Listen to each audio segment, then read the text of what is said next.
नमस्कार, आयुष मंत्र में आपका स्वागत है। और आज जो है फुसफुस और जॉइंट्स का क्वेश्चन आंसर सेशन के लिए हाजिर हैं और आप लोग तैयार हो जाइए।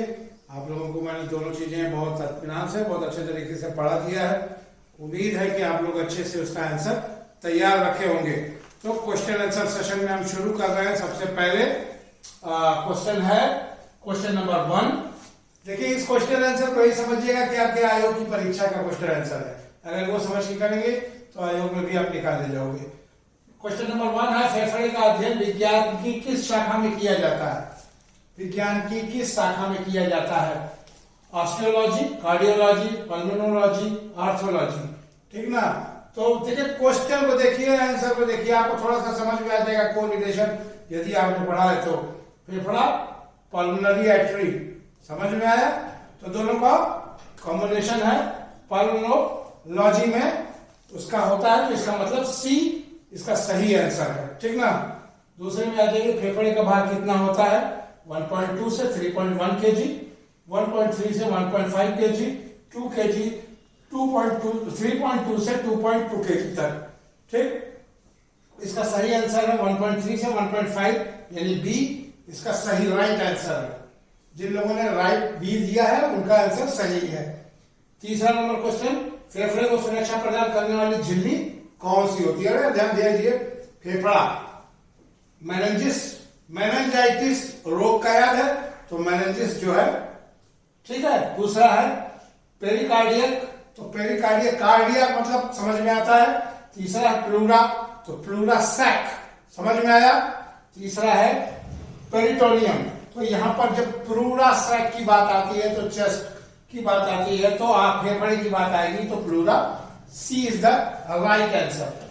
अगले पे आ जाइए, फेफड़े का सबसे छोटी इकाई, फेफड़े की सबसे छोटी इकाई कौन सी है?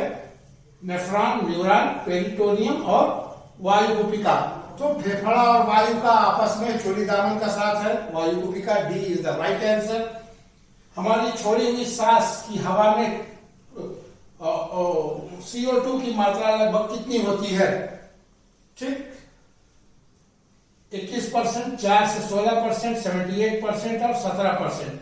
तो यहां भी मैंने आपको बता दिया है कि कितनी मात्रा हम छोड़ते हैं, तो इसका है 4 से 16% इज द राइट आंसर। ठीक है। एम्फीसेमा बीमारी का संबंध किससे होता है? एम्फीसेमा बीमारी का संबंध किससे होता है? श्वास नलिका, फेफड़े, कंठ और हृदय से। ठीक, तो ये फेफड़े से है, इसलिए B is the right answer. अगले पे आ जाते हैं, श्वसन की क्रिया में वायु में कौन सी घटक की मात्रा में कोई परिवर्तन नहीं होता है? श्वसन की क्रिया में वायु के कौन से घटक की मात्रा में कोई परिवर्तन नहीं होता है? ठीक, ए है ऑक्सीजन, बी है नाइट्रोजन, कार्बन, और सी है डाइऑक्साइड और जल वाष्प। तो जल वाष्प का तो कोई मतलब ही नहीं आ रहा है, सीधे सीधे नाइट्रोजन, कार्बन। ठीक, अब 8वें नंबर क्वेश्चन पे आते हैं, क्रेब्स चक्र की क्रिया किसके अंदर संपन्न होती है? क्रेब्स, मैंने बार बार आपको बताया, क्रेब्स का माइटोकॉन्ड्रिया से संबंध है। जाहिर सी बात है, A mitochondria is the right answer. फेफड़ा और हृदय से कोई मतलब नहीं होता। 9वां नंबर क्वेश्चन है, एक वयस्क मनुष्य 1 मिनट में कितनी बार सांस लेता है? एक वयस्क मनुष्य 1 मिनट में कितनी बार सांस लेता है? जाहिर सी बात है, 20 से लेके 25, 15 से लेके 20, 12 से लेके 15 और 70 से लेके 72। राइट आंसर क्या है बताइए? राइट आंसर है 12 से लेके 15। ठीक ना? चलिए, फेफड़े में कितने लीटर गैस धारण करने की अधिकतम क्षमता होती है? फेफड़ा जो है कितने लीटर गैस को अपने अंदर धारण कर सकता है?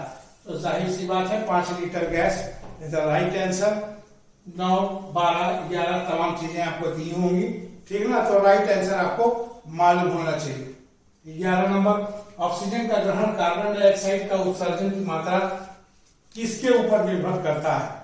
ठीक है, जाहिर सी बात है, ऑक्सीजन का ग्रहण और कार्बन डाइऑक्साइड का उत्सर्जन ये हीमोग्लोबिन से संबंधित है, हीमोग्लोबिन पर करता है। ए नंबर हीमोग्लोबिन सही है, हीमोग्लोबिन से इसका ए नंबर जो है वो सही है। ठीक है ना? हृदय की क्रिया से कोई मतलब नहीं है, फेफड़े पर और धमनियों पर उसे कोई लेना देना नहीं है। तो लेना देना किससे, हीमोग्लोबिन पे है, तो वो आंसर थोड़ा सा पढ़े होगा तो आपको आंसर समझ में आ जाएगा। 12 नंबर कोशिकीय श्वसन कोशिकाओं के अंदर कितने चक्र में पूरा होता है? ठीक, पहला है 2, दूसरा है 3, तीसरा है 4, चौथा है 6। तो कोशिकीय चक्र 2 चक्र में पूरा होता है। A number is the right answer. अब आ जाते हैं 13 नंबर में, शरीर में हीमोग्लोबिन का कार्य क्या होता है? शरीर का हीमोग्लोबिन का कार्य क्या होता है, बता दीजिए। नॉर्मल है, जीवाणु को नष्ट करना, लोहे का उपयोग करना, ऑक्सीजन का परिवहन करना, इनमें से कोई नहीं। हीमोग्लोबिन ऑक्सीजन का ही परिवहन करता है। ठीक, तो आपको समझ में आ गया? ठीक है, तो सी इज द राइट आंसर। अब आ जाइए, फेफड़ा की क्षमता होती है। फेफड़े की क्षमता क्या होती है? 4600 मिलीलीटर, 5800 मिलीलीटर, 3500 मिलीलीटर, 2300 मिलीलीटर। तो राइट आंसर आपका है 5800 मिलीलीटर। तो ये बी आपका सही है।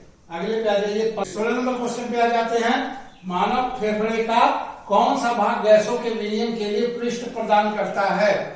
ठीक, पहला है डायफ्राम, ब्रोंकाई, ब्रोंकियोस, एल्वियोली। ठीक, तो जाहिर सी बात है कि चौथा डी जो है यही इसका राइट आंसर है। एल्वियोली ही वो एक चीज है जो पृष्ठ प्रदान करता है। 17 नंबर पे आ जाइए, निम्नलिखित में कौन सी झिल्ली फेफड़े को ढकती है? कौन सी झिल्ली फेफड़े को ढकती है?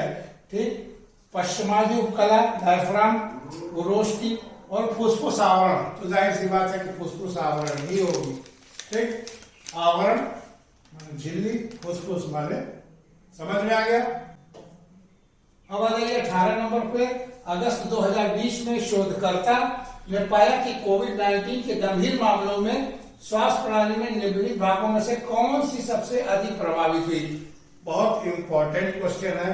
क्वेश्चन की आने की संभावनाएं बहुत ज्यादा है।